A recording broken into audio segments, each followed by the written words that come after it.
unívoco, ¿no? Lo que nosotros llamamos psicopatología diferencial, ¿no? O sea, cada paciente va a tener una temporalidad distinta. Sin embargo, siempre respetando el parámetro de 15 versus 4. Recuerden eso siempre, ¿no? 15 días depresivo, 4 días hipomaníaco, a más. Ahora, ¿cuál es la segunda dificultad? La segunda dificultad es que no todos los síntomas se te van a aparecer en la primera consulta. Los síntomas se van a aparecer progresivamente dentro de estas temporalidades. Por eso es muy importante enseñar al familiar que nos dé información sobre la detección de las sintomatologías cardinales. Lo tercero es que eh, por más absurda que sea su lógica o su explicación, no traten de contradecir a un paciente con hipomanía porque son altamente agresivos. Y lo cuarto y lo más importante es que se debe comprobar en los contextos sociales su ambivalencia. ¿Qué quiere decir su ambivalencia? Quiere decir que por un lado el contexto demanda alegría, pero esa persona está muy triste. Muy bien, no sé si hasta ahí se entendió o tienen alguna duda.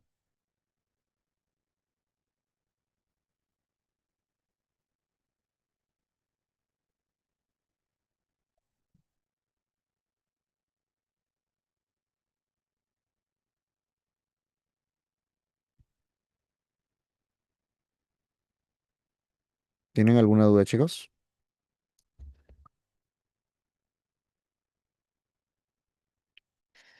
Acá hay otra duda, dice, y en el caso de que los procesos sean mayores a los criterios, ahí se supondría otras hipótesis rivales como por ejemplo la distimia. No necesariamente. Por ejemplo, si es que hay hipomanías temporales, definitivamente tú tienes que descartar episodios depresivos temporales.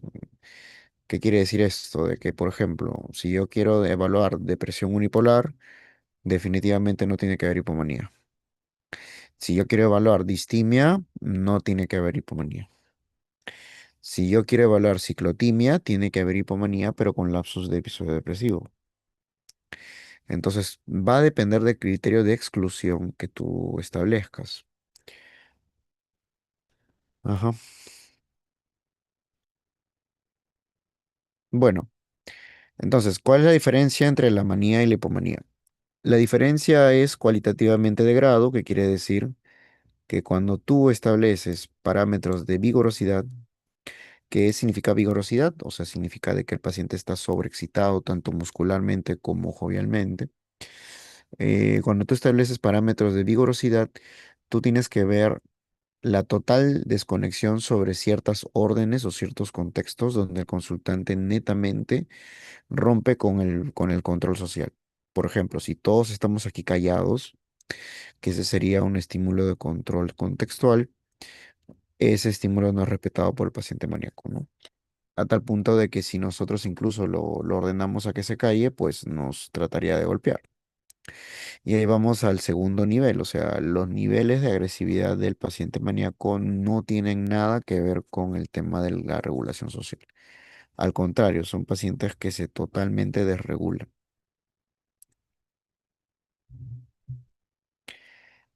Lo tercero y lo más importante es la diferenciación entre un maníaco sin síntomas psicóticos y un maníaco con síntomas psicóticos.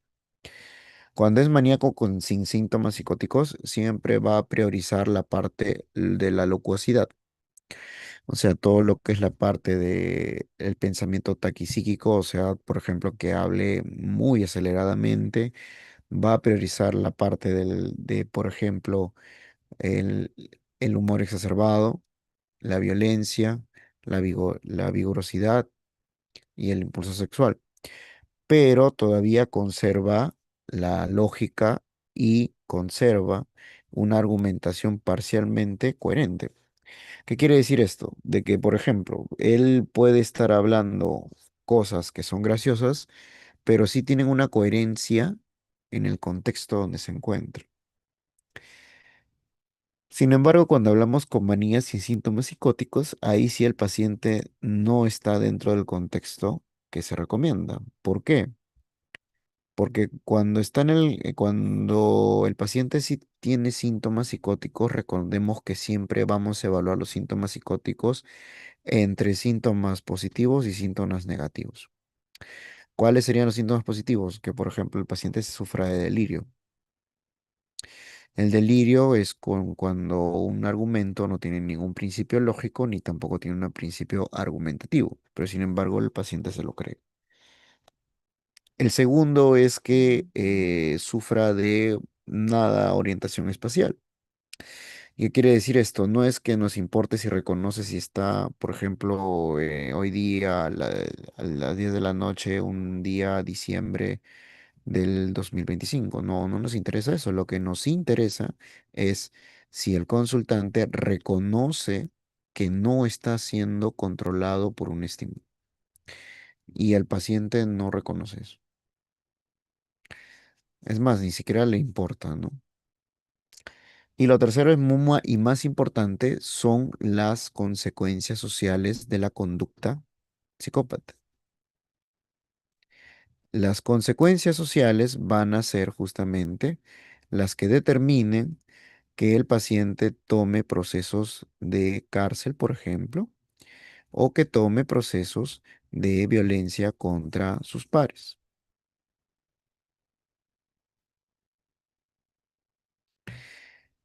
Ahora, ¿cuáles son los delirios mucho más cercanos, mucho más cercanos para aquellos cuando tú ya detectas que el paciente, por ejemplo, sufre de delirio de grandeza, pero todavía no te ha generado una agresividad o todavía no te ha generado algún tipo de daño? Los síntomas más cercanos serían el tema primero de la delirio que ya saben ustedes, tiene tres principios: que no hay que incoherencia, que no hay argumentación y que no hay evidencia por parte de los pares. El segundo sería la alucinación. ¿Qué quiere decir?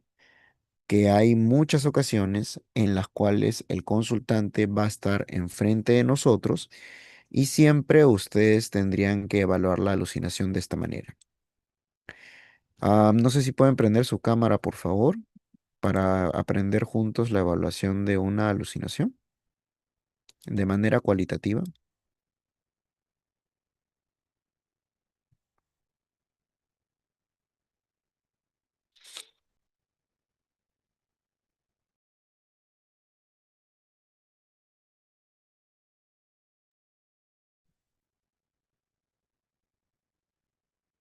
Muy bien.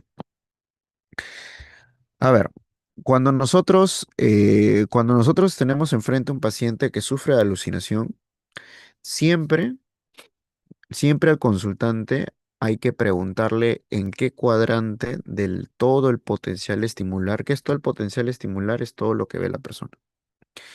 Siempre al consultante hay que preguntarle en qué parte de este cuadrante se encuentra el estímulo alucinógeno.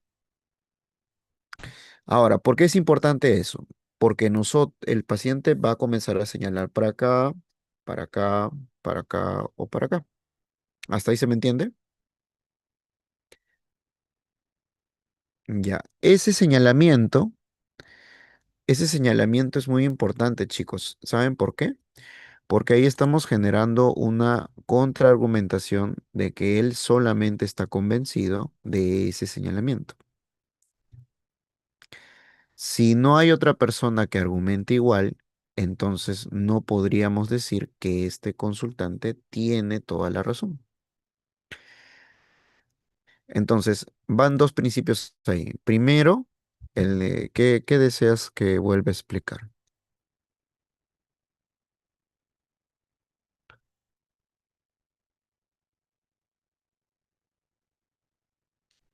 Sí, ¿qué deseas que vuelva a explicar? No, no es una técnica, es una forma cualitativa de entrevista. A ver, cuando nosotros tenemos un paciente que tiene esta este convencimiento de que está determinado por un estímulo alucinógeno, siempre vamos a ver dos procesos. El primer proceso de dirección, que quiere decir que va hacia la izquierda, va hacia la derecha, ese es el proceso de dirección. El segundo proceso, y el más importante, es el de convencimiento, que quiere decir que el paciente le va a preguntar a ti o a tu o al ser querido si es que ustedes están viendo a ese estímulo que se ve. Y evidentemente no lo vemos. Entonces hay una contradicción entre lo que él dice mientras nosotros estamos convencidos que no hay nadie. ¿Hasta ahí se entiende?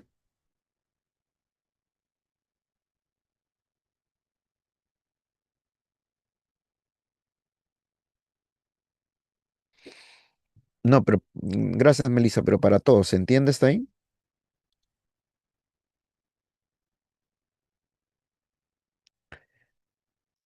Ay, entonces, si todos estamos convencidos de que estas personas tienen dificultades, que tienen dificultades para determinar los procesos en los cuales forman la alucinación, entonces lo más normal es que determinemos que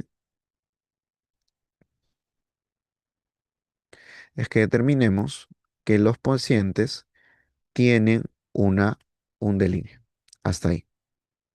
Eso es lo más importante determinar, que los pacientes tienen un delirio.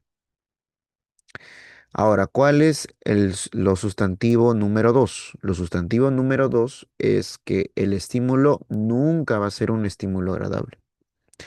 Ya sea, por ejemplo, sonoro, por ejemplo, puede ser una entidad que le esté hablando, o ya sea visual, que es una entidad que lo está amenazando.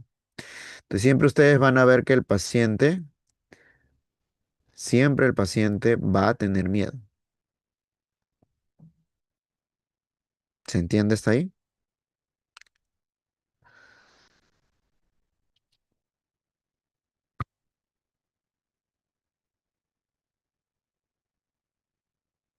¿Se entiende hasta ahí?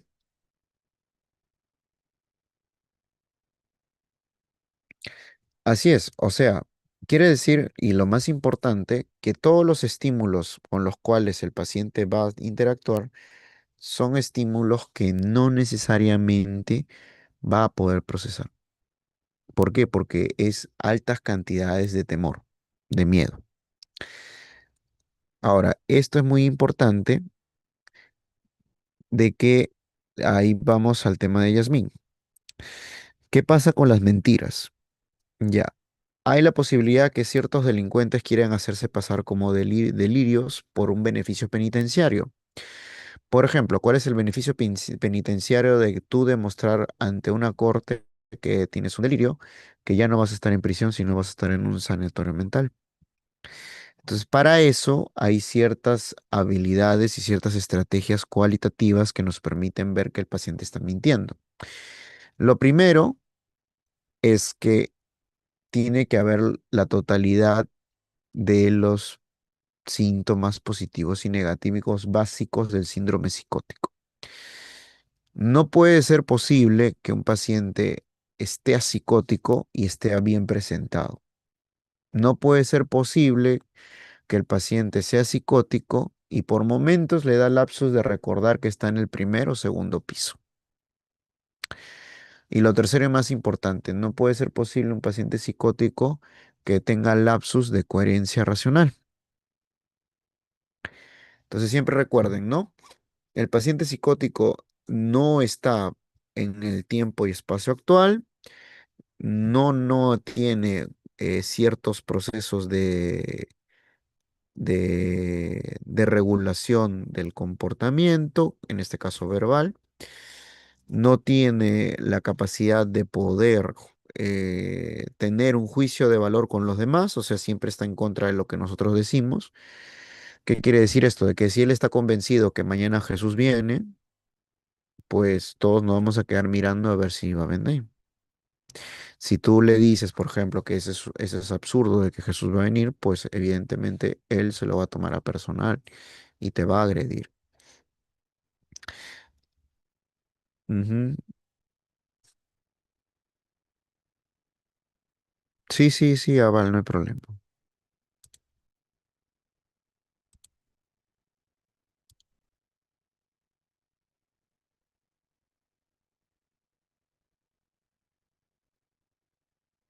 No ibas a, creo que ibas a hablar. ¿Qué tal? Sí, muy buenas noches. Sí, sí, te ¿Se me escuchamos. escucha? Sí. ¿Qué tal? Mire, yo les saludo desde Ancash, específicamente de la provincia de Yungay.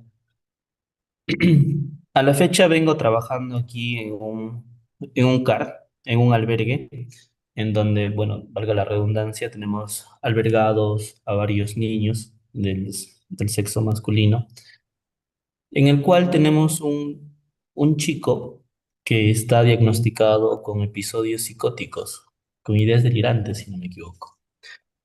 Ya, pero me llama la atención cuando usted me dice que los chicos, bueno, pues no están ubicados en espacio, tiempo y persona, ¿no? Eh, Básicamente lo que yo he podido observar en este chico es que sus manías sexuales están muy elevadas porque ha intentado abusar sexualmente de varias personas en muchas ocasiones, sobre todo niñas. Segundo, que, bueno, pues tiene resistencia a la obediencia, no suele aceptar reglas. Asimismo, se le ha encontrado en ocasiones al niño, se le ha encontrado al niño durmiendo, por ejemplo, desnudo con perro, asimismo con gallinas, y en ocasiones cuando ha estado matriculado en una institución, bueno, ¿no? Como estamos en una provincia, solía, ¿no? Tocar, por ejemplo, a los corderos. ¿A qué te refieres con tocar? Otro, pues, bueno, no tocar las partes genitales. Ah, ya, ya. Sí. Bueno, también estuvo matriculado bueno, aquí en un pueblito que se llama Hongo, en el cual pues fue retirado por cierto tiempo porque había intentado abusar sexualmente de una niña. Posterior, se le matriculó a otro colegio, pasó lo mismo, ¿no? Entonces, básicamente quería compartirle esto y no sé qué opinión le merece. Ya. Bueno, evidentemente dentro del espectro del síndrome psicótico hay consultantes que tienen llamados síntomas residuales. Los síntomas residuales son aquellos síntomas que por una cada cierto tiempo, a pesar de que estén controlados.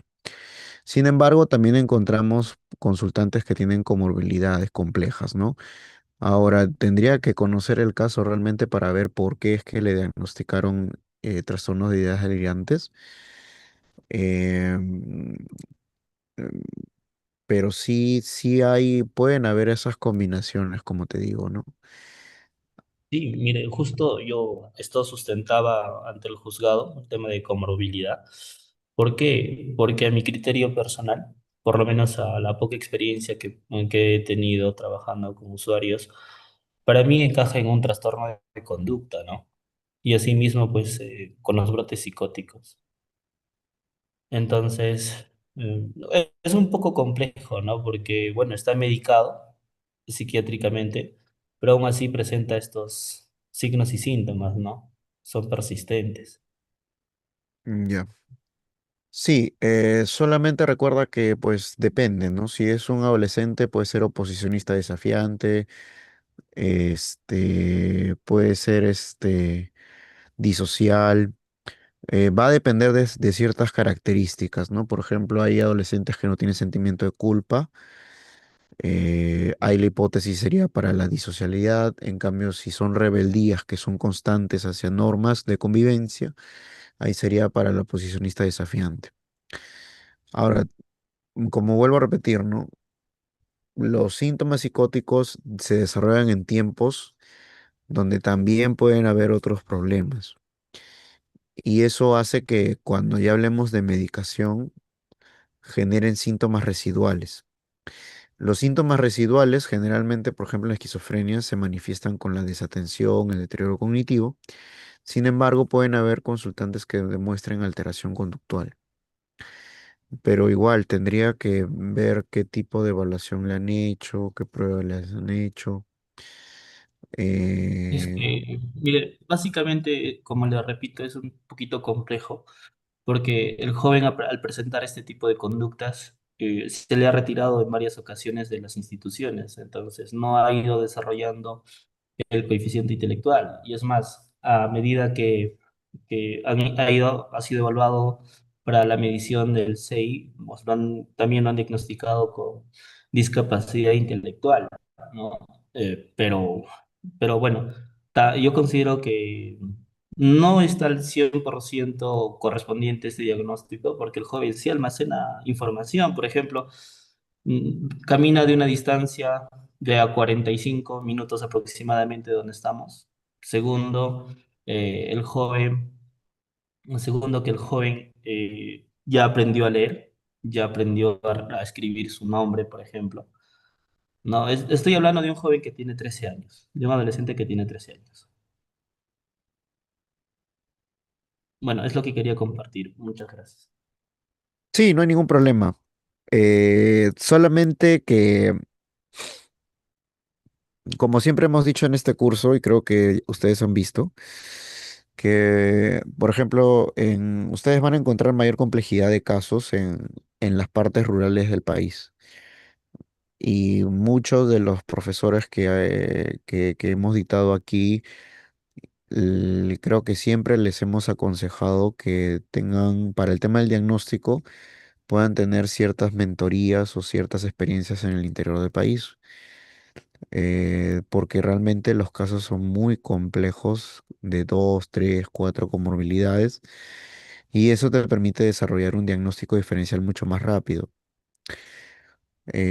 Otra cosa muy importante es que los síntomas residuales sí están asociados a problemas de conducta, pero vuelvo y repito, no tendría que ver el caso completo y exactamente qué medicamento esté tomando también. Pero bueno, igual gracias por tu experiencia. Bueno, volviendo aquí a los criterios, recuerden siempre que en el trastorno bipolar, como dice acá, va a depender mucho del parámetro que tú estableces, ¿no? Para los estadios de humor y los estadios de depresión.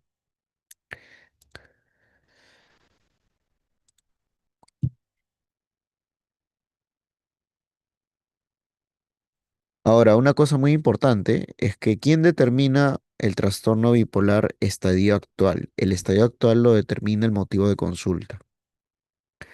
Siempre recuerden eso. ¿Por qué?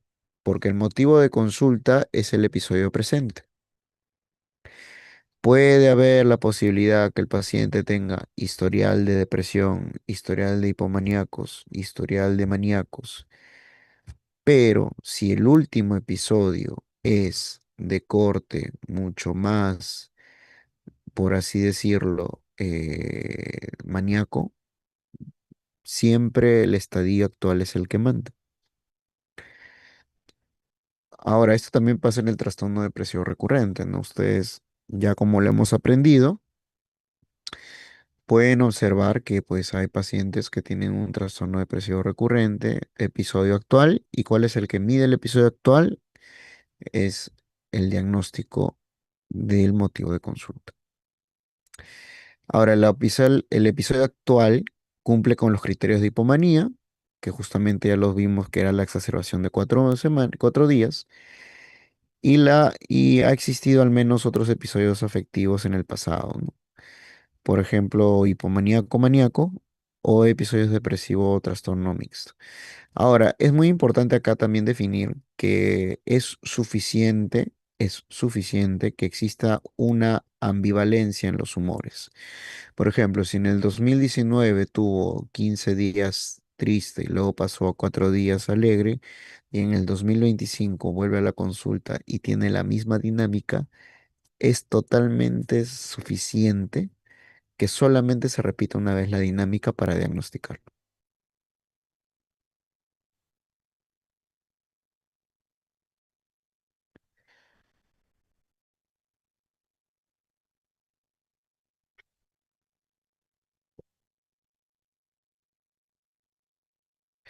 Ahora, una cosa muy importante, una cosa muy importante es que puede haber la posibilidad de que también surjan los episodios mixtos. ¿Qué significan los episodios mixtos? Significa cuando tú tienes antecedentes de un paciente que tiene 15 días tristes y 4 días alegre, pero en el motivo de consulta, por ejemplo, te sale que tiene 7 días tristes y 7 días alegres. Entonces, esos 7 días tristes no son coherentes con el diagnóstico. ¿Por qué? Porque están durando menos que lo que clínicamente se pide. ¿Me dejo entender?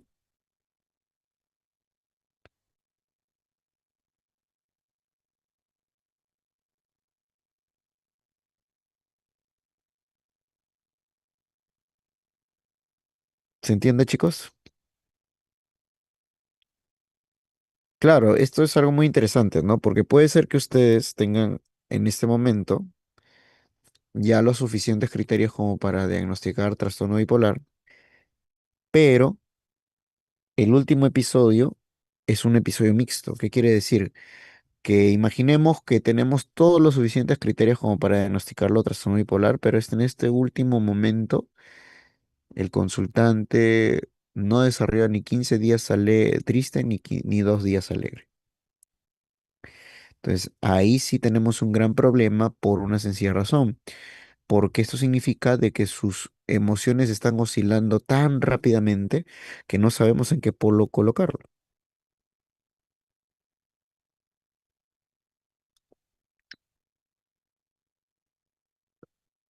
¿Se entiende hasta ahí?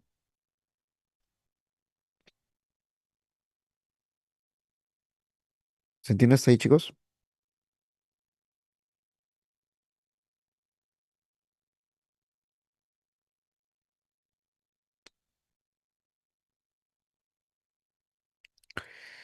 Muy bien, y ya para ver este punto, recordemos siempre, ¿no? Cuando no es una tristeza de más de 15 días, pero es una tristeza que se puede sobrellevar, siempre tenemos que ver una temporalidad mayor a 2 años, ¿no?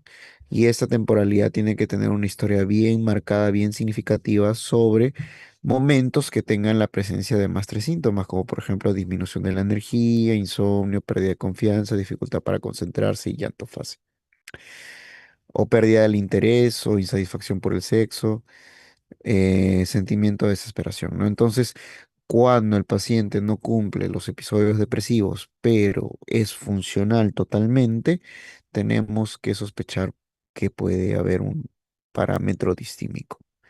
Y el tercer forma de sospecha del parámetro distímico es que siempre el consultante va a ser funcional a la sociedad, pero eso no lo va a satisfacer. Siempre va a tener problemas con respecto a lo que quiere.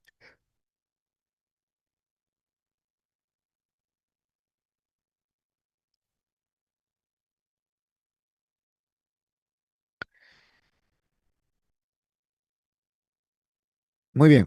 ¿Hasta ahí alguien tiene alguna duda? ¿Hasta ahí alguien tiene alguna duda, chicos?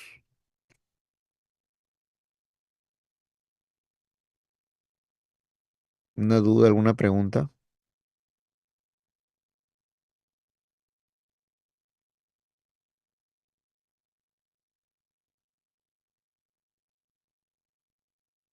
¿O todo quedó claro, chicos?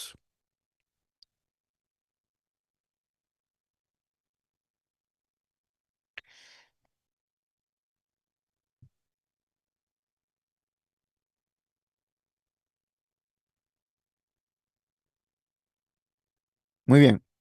Ahora, eh, como ya, a ver si honestamente, a ver, dígame, ¿quiénes están llevando el curso recurrentemente, por así decirlo? ¿Quiénes han llevado? Que la mayoría alce la mano a ver si lleva la mayoría o se están metiendo por ahí esporádicamente. ¿Quiénes están llevando el curso recurrentemente?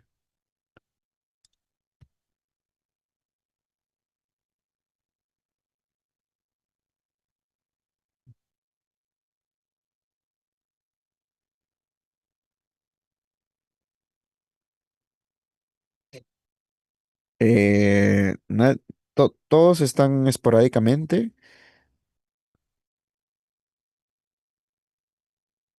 Ya en el caso de Anaí dice que ya se enteró una vez a la semana.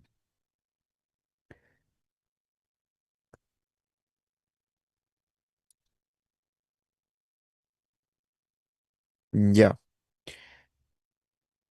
Eh,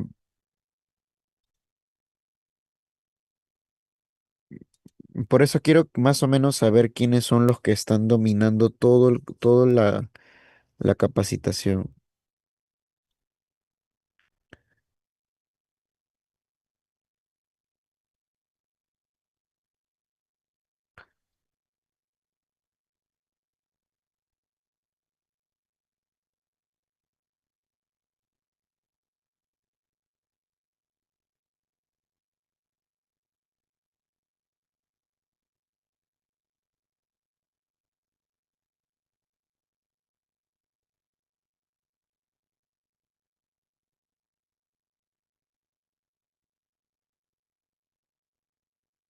Ya.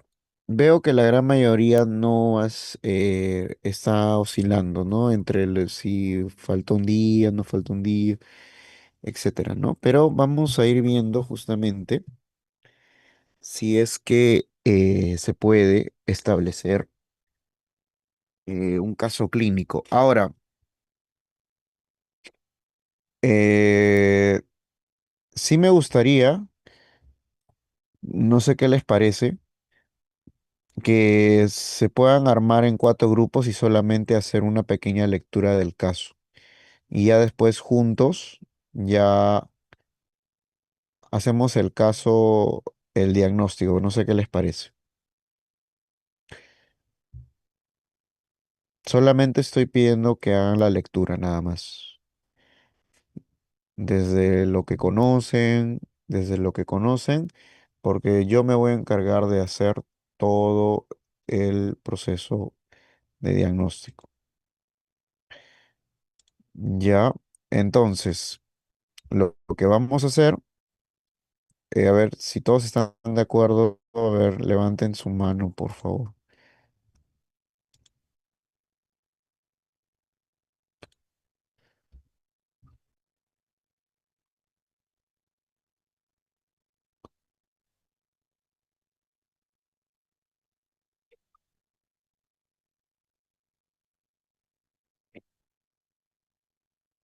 Ya, veo que sí, la mayoría está de acuerdo. Muy bien. Entonces, yo voy a pasar este caso por este chat y ustedes van a armar grupos de cuatro, ¿está bien? Para la lectura de este caso. Solamente estoy pidiendo la lectura nada más. Yo me voy a encargar luego de cómo se hacen los procesos de diagnóstico diferencial. ¿Les parece bien cuatro grupos o cinco grupos? ¿Cómo les parecería a ustedes?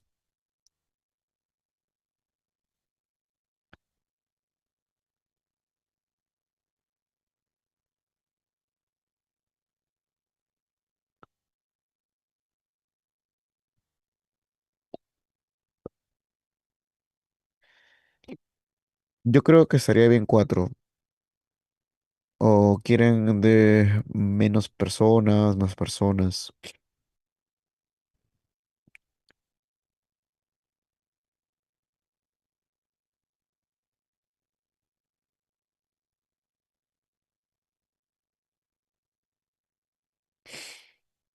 Acá me dice si estaría bien.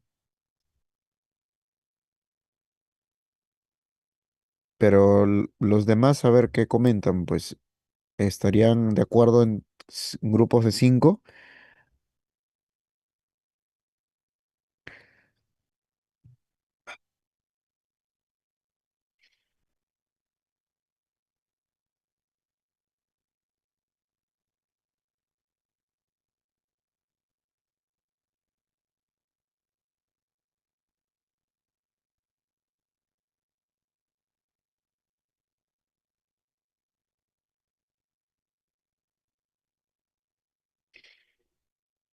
Muy bien.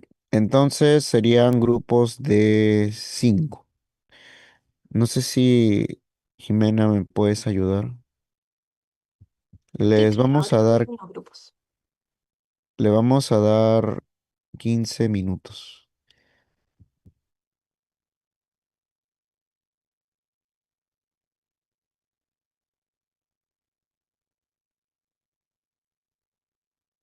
Claro, sería 15 minutos para la lectura.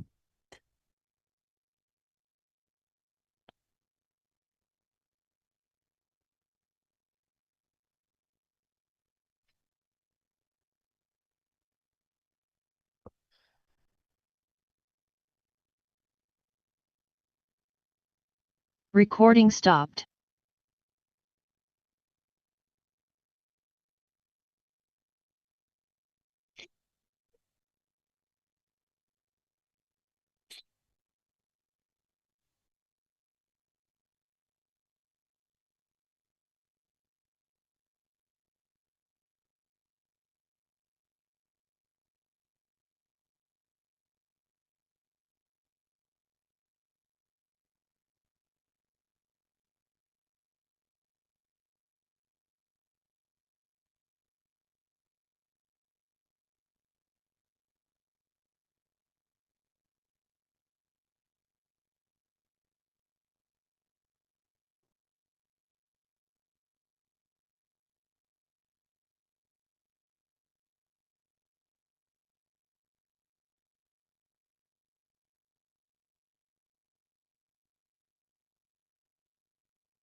¿Será?